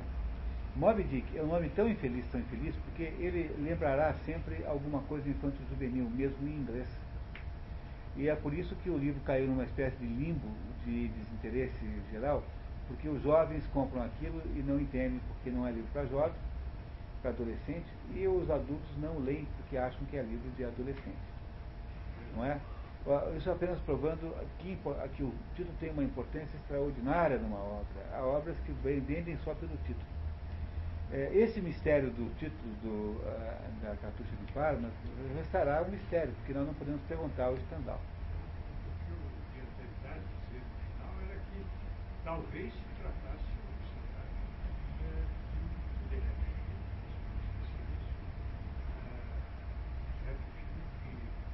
compreenda, entenda a aparente ironia do título. A ironia do título. É isso. É essa a única hipótese que eu consigo encontrar. É isso mesmo, tá? Ou seja, quem acompanhou até aqui compreenderá. É isso. Para os falava bem das Chartreuse de Parma, Em francês fica muito bem. É melhor do que os 2 Ivanas do Fabrício. É verdade. Do Marquezine. É verdade. E na verdade, perdão. O pecado da condessa. O pecado da condessa ficaria muito pior. Quem é o pai do príncipe, uma coisa assim. E se pensamos de novo na simbologia que o senhor lembrou o título do Rouge Lenoir, de novo, ou antes, a escolha entre a vacina e a fala, uma simbologia muito importante. Ou seja, o chapéu de barba É bom, né? é lá onde foi terminar o nosso Fabrício. É verdade. A cartucha não fica tão bom em português, né? A cartucha de papo. É só de espingarda. Não. É só tratar o X, né? Seria melhor. Melhor, literariamente, mas não traduz. Na verdade, uma cartucha não batiam. É verdade. Bom, enfim, nós não saberemos decifrar esse enigma. Não foi muito boa a contribuição. Nós não saberíamos decifrar esse enigma, né? Porque não temos os meios para tanto. Agora, temos que ficar entre uma explicação, digamos, que é uma explicação de conveniência, que é imaginar que ele teria pensado num livro maior, até explicaria o fato de que há uma certa condensação indevida no final, que transforma a história um pouco inverossímil no final. Não é? E que essa condensação da qual ele desistiu, talvez por ter ficado doente, eventualmente, porque ele está perto da morte, né? Está próximo da morte. Ele morrerá logo em seguida. Não é? Pode ser o caso. Não é? Por outro lado, não seria nada inviável você imaginar que aí uma ironia ao fato de que o livro, do mesmo modo que há um conjunto de falsidades que acompanham a vida das personagens, sobretudo do Fabrício, há também aí uma certa ironia nesse título, não é? Que não explica também o livro, mas é apenas uma maneira. E daí os rap feel, aqueles poucos saberiam. A verdade, para os rap feel, eu tinha imaginado uma outra solução, que era imaginar que o Stendhal, que o Stendhal, né, houvesse finalmente entendido a si próprio nesse último livro aqui da sua vida. Porque como o Vermelho e o Negro parece ser um ensaio preliminar a esse aqui, há aqui uma certa evolução das duas personagens. Eu acho que é isso que nós devemos agora tentar entender, para ver se nós retiramos daí alguma compreensão maior do sentido dessa obra. Não é? Eu sei que ficar comparando isso com o Julien Sorel é um pouco inadequado, porque nem todos vocês conhecem a história. Né? Uma boa parte daqui estava lá, mas nós vimos o Vermelho e Negro há uns 3 anos aí, né? Qualquer coisa assim. Esse programa já é um programa mais duradouro que você possa imaginar. É o maior programa de cultura do Brasil, sob todos os aspectos que você possa imaginar. Ele existe há 4 anos e envolve 5 cidades. Mas, até logo. Muito bem, muito obrigado pela... Boa noite. Muito bem. Até logo. Muito bem, muito obrigado. Então, você tem aí essa comparação com o Julien Sorel, é um pouco difícil de fazer, porque muitos de vocês não o conhecem. Eu acho que não devemos exagerar, então, portanto, nos paralelos, não é? Mas o que parece ser, para vocês, a mais clara característica desse Fabrício? O que vocês olham para ele assim? Como é que vocês definiriam alguém como ele? Juventude, um deslumbrado, né? Deslumbrado. Mas ele era deslumbrado quando tinha 17 anos, né? Não é isso, né? Ele era a juventude, na juventude era assim, né? Mas o que mais nós sabemos sobre ele? O que parece claro, assim, na psicologia do Fabrício? Eu fiquei pensando que ele tinha essa origem não revelada, né? Isso, porque as pessoas vezes que está acima da palavra, ele foi leve. Ele saía dos lugares, ele se envolvia com as pessoas. E essa origem imprecisa dele, ou seja, faz com que ele não sabia o que ele. Mas ele não tem essa dúvida. Ele, sim, mas isso está marcado no nosso, de algum jeito. Bom, As coisas. inconscientemente ele pode ter essa dúvida. Sim, porque a mãe dele sempre olhou para ele, sabendo que ele era assim. Até há uma frase ali que a mãe fica surpresa, a duquesa fica surpresa quando ele chega, porque ele parece com o pai, de algum jeito. Não há uma frase assim. Ele parece, assim, comparando com o pai, né, ele parece muito tosco, né? Não é isso, né? Ou seja, ela faz uma comparação com aquilo que se esperaria que uma pessoa mais sofisticada, como o pai dele, fosse, né? Então ele tem essa lesão na origem. Ele tem, portanto, acho que vamos pegar esse caminho, né? Acho que esse caminho está bom, né? Mas o que caracteriza a psicologia do Fabrício em última análise? Se você não sabe de quem você é filho, o que você não sabe na verdade? Por exemplo, né? Por que a gente não pode... Qual a razão moral pela qual a gente não deve clonar ninguém? Você pode clonar um animal, né? Tem clones de animais, tem aquela ovelha, não sei o que, fazem clonagem de animais. Você pega uma célula e reproduz exatamente o conteúdo, faz o animal igual àquele. Isso não é nenhuma novidade. Essas arvorezinhas aí que se plantam nos reflorestamentos são todas idênticas umas às outras, são todas iguais. Não é? Isso existe no mundo animal. Mas há restrições morais, não há restrições técnicas a clonar uma pessoa, poderia ser feito. Mas há restrições morais a clonar uma pessoa. E por que é importante, por que haveria uma restrição moral a clonar uma pessoa? Porque a pessoa que é clonada é uma pessoa que nasce sem história. Nasce sem pai e sem mãe. Mas o sujeito, e quando você tem um pai ou uma mãe que morreram, fala assim, não, eu sou filho do fulano de Beltrana que morreram. Né? Quando o seu pai desapareceu, você diz, não, eu sou filho do fulano de tal que sumiu. Mas quando você não sabe que você não sabe, quando você não tem pai e não tem mãe, porque veja... Você sabe que não tem, né? Você sabe que não tem pai nem mãe. O que é a sua existência? É uma existência, no fundo, que não tem... Como é? Não há uma referência cultural, existencial, a qual você pode dizer, eu sou desse grupo, eu sou resultado disso aqui. Não é? Portanto, não ter pai e mãe nenhum é relativamente pior do que você ser filho sei lá de quem, do Fernando Beiramar com sei lá com quem, com a Lef Lu, sei lá, qualquer um. Tá? Entendeu? Compreender? Porque se você é filho do Fernando Beiramar, não é? Da Malvina Cruella, você tem pelo menos capacidade de dizer assim, não, mas a minha mãe tem algumas vantagens, ela é uma boa costureira. Pelo menos a minha mãe é uma boa costureira, então eu ainda posso fazer algum elogio, apesar da monstruosidade aparente daquela criatura, eu sempre tenho alguma coisa boa para dizer, porque afinal de contas 100% mal não é ninguém. Não é? O homem não pode ser 100% mal por uma razão ontológica, né? Por uma razão filosófica. Porque se o homem fosse completamente bom, como é Deus, ele não poderia nunca piorar, porque Deus não piora. E se o homem fosse completamente mal, ele não pioraria também, porque não teria como piorar. Você já é completamente mal, pior não fica. Portanto, o homem tem que ser obrigatoriamente, por razões filosóficas, lógicas, tem de ser alguma coisa entre o bom e o mal, para poder existir realmente. Para que a existência do homem seja possível, ele precisa estar entre esses dois extremos, do muito bom e o muito mal. Logo, mesmo o pior criatura que você puder encontrar, terá lá algum aspecto positivo. Não é? Não é isso? Não é? Mesmo o pior aluno, às vezes é o aluno que é o sujeito que melhor não entende nada.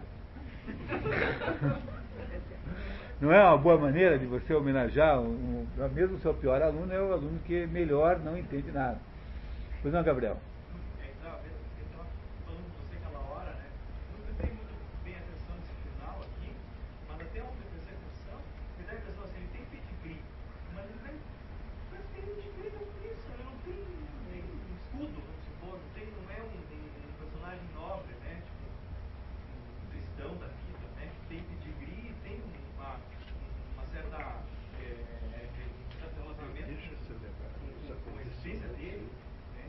Mas por que ele faz isso? Essa que é a questão. É isso que a Maria Lúcia começou a levantar. Mesmo o pai que ele acha que é o pai, ele sendo aliado dos austríacos, ele quis lutar por Napoleão. É isso.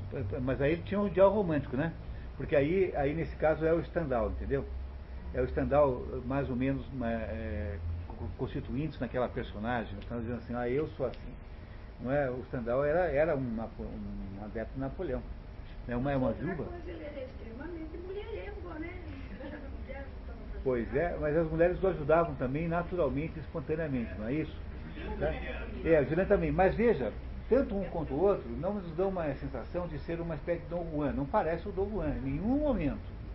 Não é um sujeito que tem assim um esporte de conquistar mulheres. Não é um sujeito. É um sujeito que tem uma facilidade enorme, uma atratividade natural para as mulheres. Ele não é um conquistador como Dom Juan é. Alguém que tem uma natureza predadora. Em nenhum momento nós achamos isso nele. Até eu acho, não sei se você tem a mesma impressão que eu, mas a impressão que eu tenho é que ele é um sujeito de baixa agressividade sexual, no fundo. Ele não é um sujeito agressivo sexualmente como é Dom Juan, como nós vimos esse ano, Dom Juan. Né? Ele é, na verdade, alguém que, como disse a sua tia lá no início do livro, tem uma natural capacidade de atrair as mulheres sobre todos os aspectos que se possa imaginar. Ele se você for pensar bem, né, é a mesma força que tem o Julien Sorel, porque o que é que atrai as mulheres no Julien Sorel? O fato dele parecer um jovem e parecer um jovem fraco, alguém que precisa de alguma proteção. E ser bonito, né? Ser bonito, jovem e parecer fraco.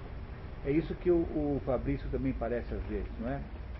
Não é? Eu tenho a sensação que aí está claramente uma transferência da própria ideia que Stendhal tem do mundo e dos suas próprias expectativas com relação ao mundo.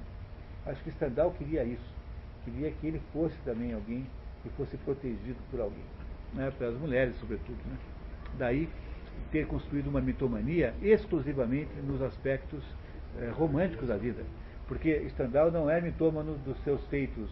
Ele não teve feitos literários, né? Ele não é mitômano disso, ele não inventa sucessos que não teve, ele não é mitômano nos seus feitos profissionais, que não foram muitos, ele só é mitômano nos seus feitos românticos e de natureza na obra, né? Mas o Stendhal em pessoa, pessoalmente, era mitômano contando vantagens que tinha lá tido um caso com uma cantora não sei aonde, com uma atriz não sei aonde, com uma condessa não sei aonde, né? Essa ideia que depois ele passa para as suas criaturas, né? Para as suas criaturas aí literárias, não é isso? Muito bem, visto sob esse ponto de vista, né? O que é que o Fabrício parece a vocês ter como principal problema? Qual é o problema central da vida desse Fabrício? Eu acho que ele não aprende com os erros também. Ele não aprende com os erros? Ele não tem controle. Ele não, no fundo, não se importa muito com isso, né? Você não tem a sensação de que ele não se importa muito? De que ele tem uma certa indiferença até ao próprio destino dele. Tanto é que ele não quer sair da torre, não é? Não é isso? A gente lembra da Mal Flanders aí, né? Não tem assim, Parece com a Mal Flanders. A Mal Flanders tem um comportamento ético diferente do dele. Ele não é um mau sujeito. A Mal Flanders tinha lá alguns momentos, digamos, discutíveis moralmente, né? Mas ele não é um mau sujeito. Ele fez alguma coisa errada em algum momento? Não. Quer dizer... Mas ele repete os erros dele, né? Por exemplo, ele foi lá, namorou aquela moça lá, matou o namorado dela, e depois ele vai, namora, ela faz a mesma coisa. É que, na verdade, não se trata de um erro, porque, na verdade, o que ele faz? Ele se interessa pela atriz. A desgraça é que tudo quanto é atriz tem um namorado ciumento. O Homem Desastrado, eu achei Quem provocou ele foi o Gillette também. Foi o quê? Foi o Foi Gillette, provocado ele pelo estava Gillette, desarmado. porque ele, na verdade, não teria aceitado aquele desafio. Não é? Há um momento ou outro em que ele perde o controle, naquele momento, por exemplo, em que ele está voltando da França e acha lá que alguém o está ofendendo e vai lá, pula com um punhal para cima do sujeito. Isso é a única atitude na história toda. É também no momento que ele mata o soldado prussiano, né? Em que ele também faz um ato de...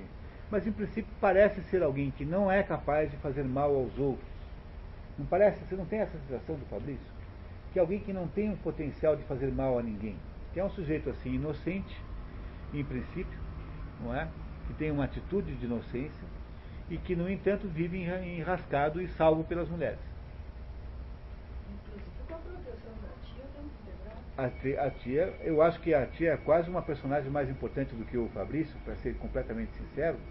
Se esse livro chamasse qualquer coisa, se fosse a história da Condessa, eu tenho a impressão que seria uma história com mesma capacidade com o mesmo valor literário, se não maior, porque no fundo a personagem do Fabrício, se for pensar um pouquinho, não é muito bem construída em nenhum momento. Ele é uma personagem tão bem construída como o Julian Sorrelli, que é um pouco mais esquemático, mas é muito mais bem construído. A Condessa, no entanto, é uma personagem heróica, extraordinária, não é?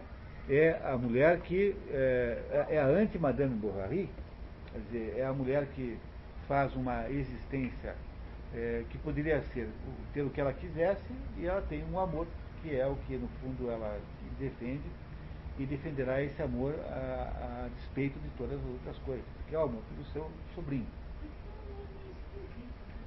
Nunca demanda assim fortemente a realização erótica, porque até onde eu vi no seu resumo não tem um avanço erótico entre esse casal. Não tem. Um avanço, assim, por isso, porque queria dizer que estavam derretendo. É por isso que há uma certa falsidade também nisso, né? Também há uma certa falsidade nisso tudo, não é? O que parece, pessoal, tem uma coisa aí muito básica e simples que vocês não estão enxergando. O que é, afinal de contas, a principal característica psicológica desse Fabrício? Ele não sabe quem é. Ele não tem a menor ideia. Ele não sabe quem é o pai dele, mas na verdade ele não tem essa dúvida, porque essa dúvida não lhe foi comunicada. Mas nós sabemos, né, sabemos porque ouvimos as insinuações maldosas do autor. Não é? Mas no fundo ele começaria por aí a dúvida, né? Não é isso? Começaria por aí, não é isso? Ele não sabe, afinal de contas, o que ele pode ser. Ele quer ser um militar, mas ele não sabe o que é uma guerra. Ele não sabe o que é participar de uma guerra. Ele tem uma visão romântica disso, mas ele não sabe de fato se ele é militar ou não. Tanto é que ele topa ser eclesiástico a partir do momento que o Conde Mosca diz para ele que é para ser eclesiástico. Alguém que tivesse uma vocação militar cederia com tanta facilidade uma coisa dessa? Não, nunca, de modo nenhum. Ele não tem ideia de quem ele é. Ele não sabe se ele é militar ou se ele é eclesiástico, e porque não sabe se é uma coisa ou outra, não é nenhuma das duas coisas ao mesmo tempo. Não parece a vocês? Não é a vida que vai levando? Mas por que a vida o leva desse jeito que o leva? Porque como ele não sabe o que é, qualquer solução tanto faz mais ou menos. Não é assim? Ele não tem uma personalidade. Alguém que o coloca em algum lugar, orienta um caminho, você vai ser isso, você vai lá. Então, a vida vai resolvendo as coisas para ele, não é? A vida vai mais ou menos resolvendo as coisas para ele. E ele vai sendo salvo pelas mulheres da morte, né, ou da desgraça, enfim, porque a vida providenciou esses mecanismos naturais que foram aí produzidos e foram antecipados pela tia dele. Mas ele mesmo sabe quem ele é? Ele não sabe. No final, aí chega uma hora em que, qual é a única coisa que nós vemos no Fabrício que é sincera? Amor pela Clélia. Quando ele chega naquela situação em que aparentemente ele não tem mais perspectiva de vida, não é? Porque aquela situação da Toso é como se fosse assim a suspensão da sua existência. Ele dali possivelmente sairá morto. Há todo um clima de perigo à sua existência, que é a sua prisão na Torre Farnese. É como se ele finalmente chegasse no final da linha, onde não tivesse mais ao alcance da salvação. No entanto, nesse momento, ele tem uma atitude de sinceridade e de realidade. Não é? Qual é a primeira realidade que tem? A adesão à batalha, ao exército de Napoleão é apenas um ímpeto de jovem. Ele em seguida desistirá disso completamente. Não é? Ele não fala mais do Napoleão desde então. Napoleão desaparece do vocabulário e das cogitações da personagem. Aquilo não era de verdade. E ele só saberá alguma coisa, na verdade, quando então ele encontra a Clélia. Quando ele então dá-se conta de que gosta de fato da Clélia. E é por isso que num dado momento ele diz assim, quando ele está descendo pela corda, né? Assim, que sujeito diferente que sou eu hoje em relação àquele quando eu entrei aqui. Não é? De certo modo o Stendhal não nos ajuda muito a entender isso, porque ele não se esforça muito para nos dar uma sensação de libertinagem desse Fabrício. O Fabrício nunca consegue nos dar a sensação clara de libertinagem como dá o Dom Juan. Você pega o Dom Juan de mulher, é um negócio que é um escândalo, né? Ele faz todo tipo digamos, de descaramento, né? Descaramento sexual, né? Todo tipo. Mas o Fabrício não, nós nunca deixamos de vê-lo como um menino, né? Como um jovem, muito jovem, que faz as coisas meio porque ele não sabe o que fazer, como fazer outras, porque como ele é bonito, ele atrai as mulheres, então se deixa levar por esses romances, porque como ele é ligado à Condessa, ele terá sempre algum plano, estará sempre ouvindo algum plano que ela tenha organizado para ele, não é isso? E ele não se importa de fato também não com a morte dele. A morte dele parece ser secundária, tanto é que ele irá fazer uma grande resistência para aceitar o plano de fuga. Porque no fundo ele encontra-se naquele momento seduzido pela ideia de ficar lá perto da Clélia, que é a única coisa real que acontece na vida dele, não é? E essa vida dele então transforma-se no final das contas, quando ela finalmente o convida para se encontrar com ele, fala assim: chega de pregação. Então, eu só tinha pregado aqui na igreja da Visitação, que é a igreja onde ele pregava, porque ele queria atraí-la para a igreja. Como agora ela finalmente foi atraída, não é? Topou então encontrá-lo à noite, que era alguma coisa, ele então tinha conseguido realizar, digamos, pelo menos alguma existência de vida. Não é? Ele não é uma realização que você possa atribuir normalmente a um homem, quer dizer, atrair a mulher não é, digamos, o maior de todos os objetivos da vida de um homem, porque ele terá certamente objetivos de outra natureza, é da natureza masculina ser assim, mas ele chega naquele momento em que a vida dele teve pelo menos algum sentido, fez algum sentido existencial, é de que saber se apaixonado pela Clélia, desejá-la e tê-la de alguma maneira, mesmo que também de uma maneira falsa, não é? Porque afinal de contas, todo aquele processo no final do livro é de uma falsidade tremenda ao ponto de nós nem acreditarmos naquilo, não é? O modo como esse casal se encontra, como é que faz para uma mulher casada todo dia à meia-noite encontrar um amante, que é um padre? Parece meio Almodóvar, sabe? Não é um pouco de Almodóvar? É um pouco de Almodóvar. É. Também achei interessante que só assim, duas das relações que fizeram mais sentido produziram filhos. Entre o tenente francês e a Marquesa, e a última... Entre a Clélia e... Ninguém mais produziu filhos. É verdade, a Condessa não tem filhos, ninguém mais produz filhos. Porque, na verdade, há aí uma ironia profunda, pessoal, que vocês percebessem, né? Eu acho muito difícil de entender essa obra, a não ser sob um ponto de vista irônico, que me parece claramente presente aí, e que seria a razão pela qual Stendhal bota esse título no livro, que é a Cartucha de Parma. Veja, a Cartucha de Parma é um título impossível. Mesmo que em francês pegue bem lá, Chartreuse de Parma, mesmo que em francês fique bonito, né? É difícil você defender esse título. Pensa bem. É difícil você defender isso por qualquer critério. Essa torre onde ele é aprisionado não tem alguma significação simbólica? Também é falsa. A torre é falsa. Não tem nenhuma torre lá Torre Farnese. Não, mas não o fato só dela ser falsa, mas o fato de ele chegar lá, né? Quer dizer, é o máximo que ele conseguiu. Bom, ele só percebe. Chegar àquelas alturas, ele só percebe alguma coisa quando está no alto, né? É, exatamente. Quando está no alto. Quando ele está descendo é que ele vai perceber que ele foi modificado, né? É isso. Aquela vida inicial que ele tinha só pôde levar ele até lá. No fundo, e a partir de lá ele teve que descer. O que o Stendhal está nos dizendo é que o que faz com que a vida possa fazer algum sentido ainda é o amor verdadeiro. É isso que ele está dizendo. O amor verdadeiro, que aí Fabrício descobre por Clélia, e Clélia por Fabrício, não é? Mesmo que seja um amor verdadeiro dentro de um contexto de falsidade em torno, mesmo que seja um amor verdadeiro obtido apenas como uma luz no meio da escuridão, e a escuridão, então, nesse caso aí, teria um sentido simbólico muito bom, não é? Porque há uma escuridão que cerca todo aquele amor, né? Em volta daquele amor há a escuridão. Então, se você tem aí, portanto, no final das contas, um amor verdadeiro que é cercado de escuridão, simbolicamente isso tem um certo valor, não é? Você tem, então, uma mensagem de final de vida, dizendo mais ou menos isso, que afinal das contas o que sobra é o amor. Aí, em última análise, é isso que sobrará de tudo. Nada mais romântico do que isso, diz o outro Maria Carpo. E aí nós podemos entender o que o outro Maria Carpo e como é que ele investiga o livro. Porque não há meio de entender o livro sobre um outro aspecto que não seja esse. Pelo menos eu não consegui descobrir. Ou seja, há uma enorme quantidade de falsidades, aquilo que o Stendhal passou a vida desprezando, tá? Desprezando toda aquela falsidade em torno da vida cortês, né? A vida cortesã. Vida prática e vida cortesã, porque o Stendhal era, afinal de contas, frequentador daqueles círculos todos lá, né?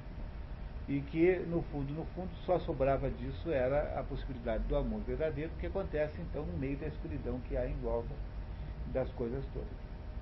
Não é? É o único modo disso dar certo. Agora, repare que esse amor verdadeiro também não tem continuidade. Ou seja, ele morre com a própria morte do menino, né? Da criança, que morre em seguida a condessa, não é? Morre todo mundo. E ele sobretudo, né? Não é isso? Não é? No final das contas, o que é que sobra? Sobra a riqueza do Mosca, a riqueza do Mosca como sendo o príncipe que, afinal de contas, deu certo, esse príncipe novo, e a riqueza do Mosca. Como que, se o Stendhal quisesse dizer ironicamente, que o amor verdadeiro não é possível nesse mundo. É como se não fosse possível manter isso nesse mundo vivo. É um livro de despedida extraordinariamente autorrevelador. Né?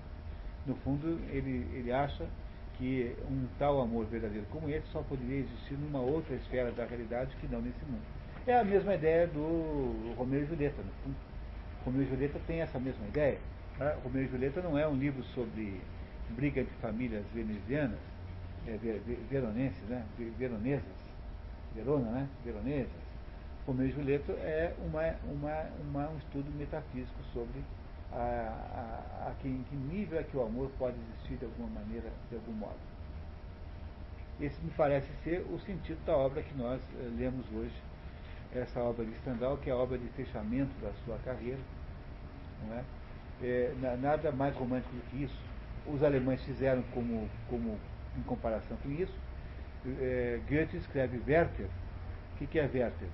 Werther é o sujeito que precisa morrer para que aquele amor possa existir. Não é?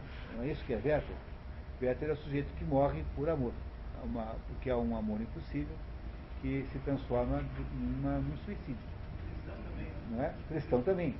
Quer dizer, a essência do romantismo é essa ideia de que não é possível produzir este amor. Questão Isolda é a história do amor que só pode acontecer numa outra esfera da realidade que não a realidade propriamente dita. Todo o romantismo europeu, sobretudo francês e alemão, no século XIX, né, que é o século do romantismo, digamos assim, mais forte, né? O século XVIII também pegou um pedaço, é a ideia da impossibilidade do amor perfeito sobre a Terra. Portanto, a Fabrício e Clélia não puderam aquela realidade amorosa que é a única coisa que se destaca da escuridão, não pode ser realizada nesse mundo, nessa terra, só se realizará numa outra esfera, que é a qual ele remete e não debate, né, e não discute. É o mesmo esquema de Werther, o mesmo esquema de Romeu e Julieta, de certo modo, o mesmo esquema de Tristão e Isolda. Tristão e Isolda também é essa mesma história. Aliás, nós temos Tristão e Isolda, esse ano, se não me engano, é o último dos nossos encontros, Tristão e Isolda, lá em dezembro. Daqui a só 2 meses, né? Pouquíssimo tempo, 3 meses no máximo.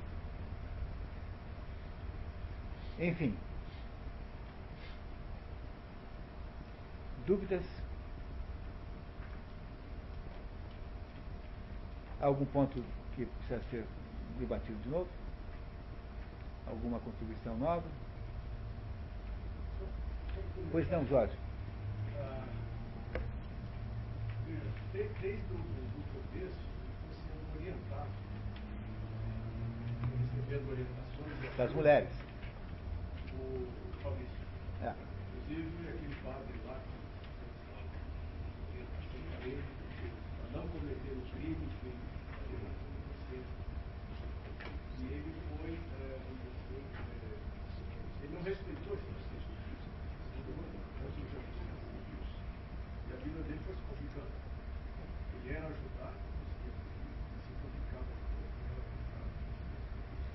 Mas ele é uma vítima dele mesmo. Porque como ele não sabe quem ele é, não é? O Julian Sorel, ele sabia, esse aí, ele sabia quem ele era. Mas ele não queria ser aquilo que ele era, e queria ser alguma coisa que ele não era. Portanto, o Julian Sorel pautava a sua existência por desejar coisas que estavam acima da sua possibilidade de as obter. Por isso que o Julian Sorel é um ressentido. E era diferente. E quando ele conseguia, Ele automaticamente ele não sabia o que fazer. ele não sabia o que fazer com aquilo, porque no fundo ele só queria conseguir. Ele não queria a coisa em si. Esse aí não tem ideia de quem ele é. A diferença desse aí é que ele não tem ideia de quem ele é.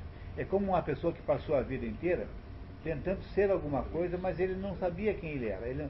Não é que ele estivesse procurando a coisa errada. Esse aí, na verdade, não sabia o que procurar. Entendem a diferença enorme que há entre o Fabrício e o Julian Sorel? O Julian Sorel é o sujeito que quer ser aquela coisa que ele não pode ser, que ele não é. E esse Fabrício é aquele sujeito que joga a vida fora, não tentando fazer a coisa errada, mas mais ou menos deixando o mundo passar sem que ele se posicione e decida quem é que ele é. Não é? Sem que ele descubra quem ele é. Quando no final ele descobre quem ele é, no final das contas ele já não tem mais a vida, né? A vida parece que já está no final.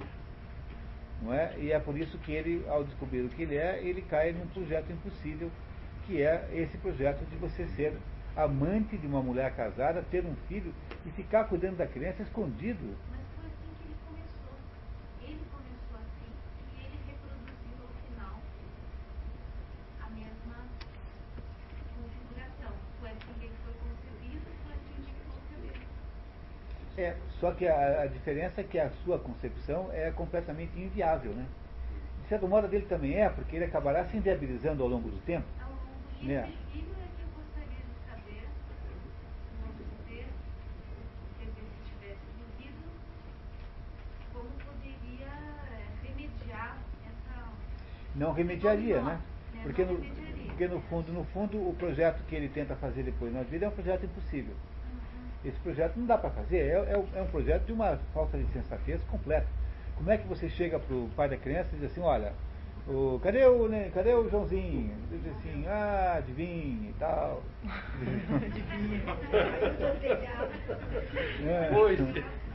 Cadê o Joãozinho? Cadê o Joãozinho?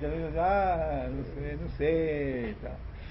Entendeu? Como é que você explica, como é que você fala a sério para o sujeito que o filho dele morreu? Eu quero ver o túmulo. Quem enterrou? Quem foi ao enterro? Os empregados não iam revelar. Os empregados não adianta. Como é que faz uma coisa dessa? Quer dizer, é um negócio tão impossível que, ou de duas uma, ou o Stendhal estava aí, desinteressado do livro, e tentou encurtar a história, e por isso produziu aí na pressa de fazer isso, produziu aí, digamos, um final canhestro, né? Ou então ele insere essa absurdidade na própria absurdidade que é a história toda, né? Porque no fundo há uma absurdidade total que acaba no título que nos diz que dando ao título a Cartucho de Parva, que é um negócio que aparece lá apenas uma vez, sem a menor importância no final do livro. E me parece que, sendo um livro de maturidade de Stendhal, eu prefiro acreditar na hipótese em que nós estamos julgando aí que haja uma ironia extraordinária dentro dessa história. Ou seja, O Lourenço, o que ele está criando, é muito irônico, a coragem. o tempo todo ele está veja bem que grande e corajoso esse marquês que deixa a mulher em Milão com os invasores e vai se esconder em Guiana. Que sujeito corajosíssimo que é esse marquês. O tempo todo tem ironia, né? O Stendhal é muito irônico, sobretudo nesse livro. Esse livro é mais irônico do que o Vermelho Negro. Mas me parece que haja aí, finalmente, né, uma espécie de autocensura, uma espécie de autocrítica a todas as suas inconsistências pessoais. Quer dizer, o Fabrício é um sujeito que não sabe quem ele é. E, portanto, se ele não sabe quem ele é, a vida em torno dele é uma vida falsa. Tudo isso, imaginem vocês uma pessoa que descobriu, com 50 anos, que não é filho do pai e da mãe que achava que era. Imagina alguém que chega com 50 anos e finalmente descobre, por meio de um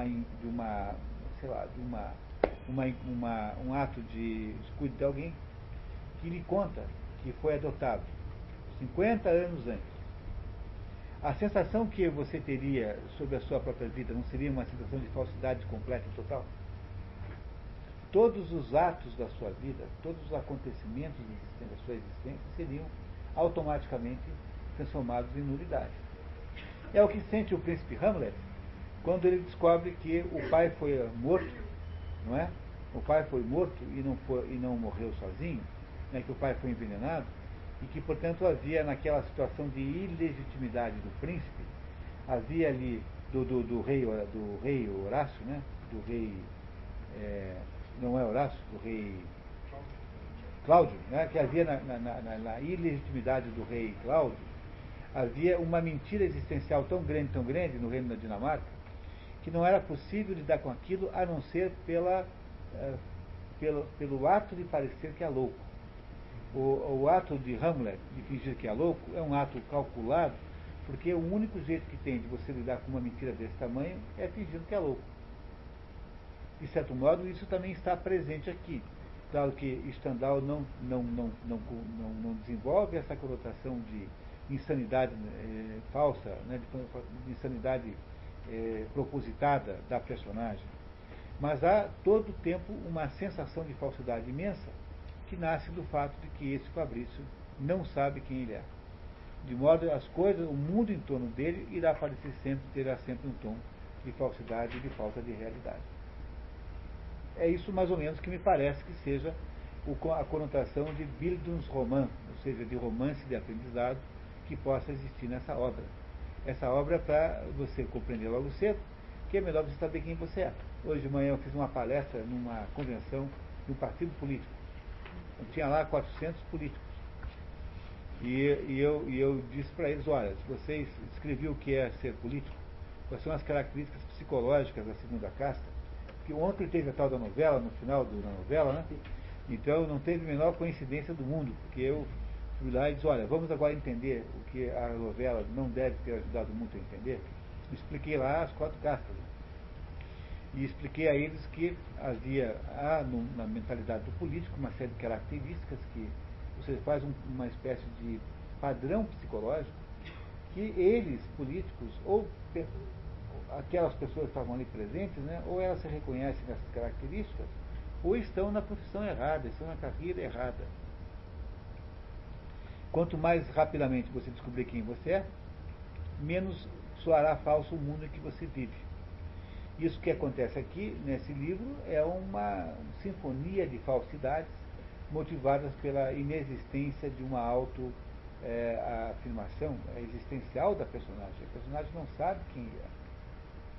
Não é? E o autor nos dá essa característica com toda clareza. Nesse ponto me parece que o resumo reproduziu bem, que é nos fazer ter deste Fabrício uma sensação assim de uma leveza irresponsável, uma sensação de uma falta de contundência na vida, uma sensação de falta de desejo, de projeto e de plano. Não parece que ele é assim? Ele parece alguém que deixa que as mulheres cuidem dos problemas deles. Esse é o problema do Fabrício, e quando ele finalmente consegue fazer isso, ele já não consegue fazer isso nesse mundo. E aí acaba, então, numa espécie de tragédia, né? Porque esse livro tem o final de uma tragédia. Ele não é uma tragédia grega, porque há uma porção de gente mal intencionada no caminho e tal, mas ele tem um final trágico, no sentido dramaturgo grego, né? No sentido grego da palavra. E com isso aí temos aí, finalmente, né, uma espécie de testamento de Stendhal, que é a nossa missão no dia de hoje. Nós estamos programando aí fazer ao longo do mês de setembro agora, fazer a recuperação lá do livro Tricolor, né, que é o Mercador de Veneza, que terá que ser numa noite, não vai poder ser durante o final de semana, infelizmente, porque não há agenda. Então será assim das 6h30 às 10h30 da noite, aqui nessas instalações da FIEP, não sei se na sala de baixo ou aqui, mas nós vamos avisar vocês da data certa, né? Queria muito agradecer ao SESI, que patrocina esses nossos eventos, agradecer a Patrícia, que faz o trabalho pesado de bastidores, agradecer a Denise Maria, que faz a nossa programação visual, agradecer a Clarinha, que sempre lê muito bem, né, e nos ajuda muito a dar conta da obra, agradecer a Josi, que nos ajudou também a preparar esse trabalho, e, sobretudo, vocês que deram o trabalho de vir aí. Muito obrigado. Né? Daqui a 15 dias temos qual é o próximo livro? Seis personagens à procura de um autor. Vamos mudar um pouquinho o nosso foco para o teatro grego, para o teatro italiano moderno. Pirandello. 6 personagens à procura de um autor. Não percam, é muito interessante. De certo modo, fala do mesmo assunto. É uma continuação do nosso pensamento aqui. Tem uma ligação enorme com o assunto que nós estamos lidando aqui agora. Muito obrigado, né? E até lá. Muito obrigado, até a próxima. Obrigado.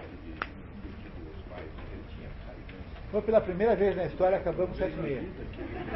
Parabéns. 7h35.